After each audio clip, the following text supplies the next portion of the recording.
Porque quando eu fazia sites, eu era muito bom tecnicamente, mas o meu design ele era horrível. E para eu poder cobrar uma pessoa, poder entender um briefing, poder trabalhar com pessoas que iam fazer a parte de design para mim, eu tinha que entender o básico. Então, o que eu vejo hoje? Que os profissionais têm que ter um conhecimento amplo de várias áreas, porque, por exemplo, muito se falou no evento sobre acessibilidade. Esse é um ponto importante e que a gente não pode deixar escapar, mesmo sendo somente um dev.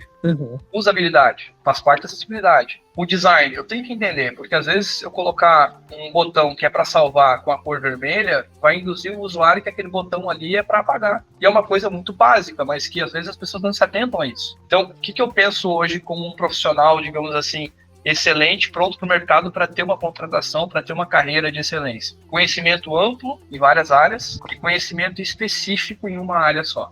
Por quê? Tu precisa saber um pouco de cada, mas tu precisa ser especialista em algo. Então, eu me especializei em performance, tempo de carregamento de projetos web. E eu aprendi que isso era uma necessidade quando eu fui para fora do país, isso era exigência lá fora.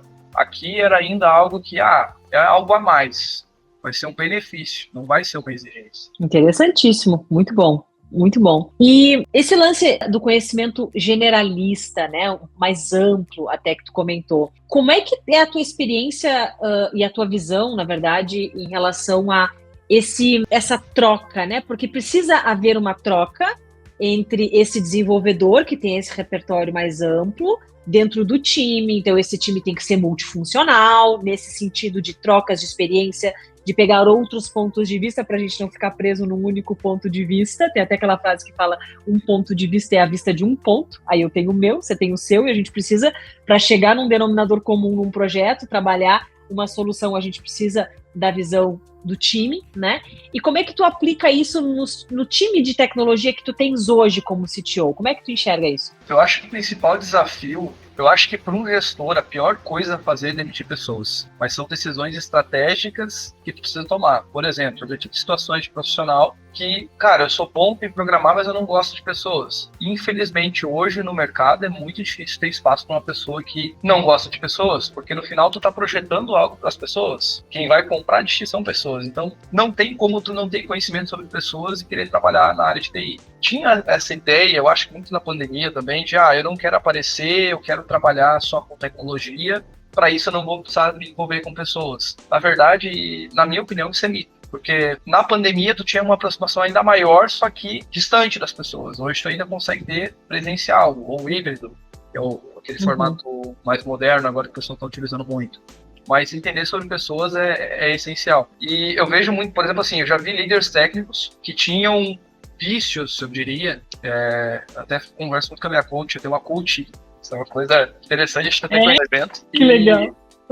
Pra questão emocional mesmo, porque são situações difíceis no dia a dia, que tu precisa ter garra, ter fibra ali pra lidar com isso. E uma coisa que eu percebi é, por exemplo, assim, eu vi muito cara muito bom, mas que não tinha perfil de liderança. E o que eu quero dizer com perfil de liderança? Teve um caso específico, eu vou falar como eu cheguei na Knowful, mas eu vou falar um caso específico quando eu cheguei na Knowful. Porque eu cheguei para ser Web Developer Manager e tinha um desenvolvedor sênior lá que almejava ser Web Developer Manager. E por que ele não evoluiu de carreira? Porque ele tinha um probleminha chamado síndrome do super-herói. Não sei se você já falou sobre esse assunto ou não, mas é aquela coisa assim, não, deixa que eu resolvo. Não, deixa que eu resolvo. Não, deixa que eu resolvo.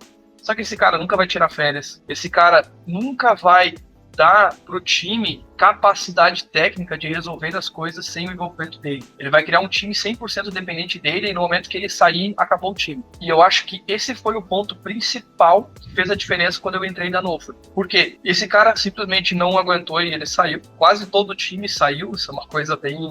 eu não sei se foi bom ou ruim, mas no final foi positivo. Trocou toda a equipe. Por quê? Eu tinha profissionais que eram muito bons, mas eles não se sentiam confortáveis em resolver as coisas sozinhos. Eles estavam sempre esperando por alguém. Porque aquele vício de super-herói que tinha aquele desenvolvedor full stack, sênior, ele implantou dentro da equipe. Então, isso aqui é muito avançado para mim. Ele não deixava o desafio de, muito avançado para mim, mas tu pode aprender, tu pode se desafiar.